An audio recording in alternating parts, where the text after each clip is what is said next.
Il y a quelques jours dans le Figaro, Carlos Tavares, le président de PSA, menait une charge assez violente contre l'Europe sur les questions environnementales. Il parlait d'un diktat sur la réduction des émissions de CO2 des voitures. Et puis surtout, il évoquait une sorte de manque de cohérence, de manque de vision d'ensemble, notamment sur la question des batteries. Est-ce qu'il a raison ou est-ce qu'il se trompe ? C'est difficile d'arriver à avancer sérieusement en matière de transition écologique et de trouver la bonne manière de surmonter les difficultés en matière d'emploi. C'est clairement un sujet pour l'industrie automobile. L'industrie automobile est sur un modèle qui doit changer très fondamentalement. Donc on peut se demander quel est le bon objectif à 2035 ou à 2040.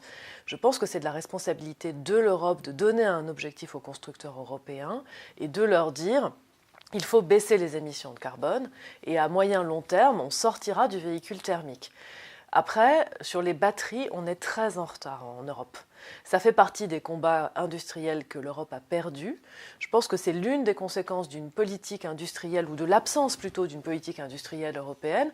On a laissé partir les technologies, les grands champions de la batterie, ce sont les Chinois. Ça fait quelques mois, quelques semaines que la France et l'Allemagne se disent on ne peut pas laisser les choses comme ça. Vous le savez, le président a annoncé un Airbus de la batterie, franco-allemand. On est tard pour la génération actuelle de batterie, il n'est pas trop tard pour les générations d'après. C'est vraiment le moment de s'en saisir. Mais du coup, ce qu'il dit lui, c'est le patron de Peugeot, c'est de dire tant qu'on n'est pas au point sur ces questions de batterie, est-ce qu'il est raisonnable de nous imposer à assez court terme des fortes baisses d'émissions de CO2 ? D'abord, ce n'est pas à assez court terme parce qu'on parle de 2035-2040.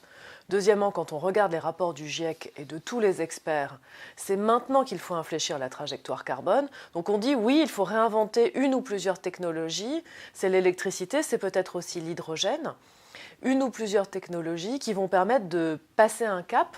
Mais c'est la responsabilité qu'on a tous devant nos enfants, nos petits-enfants.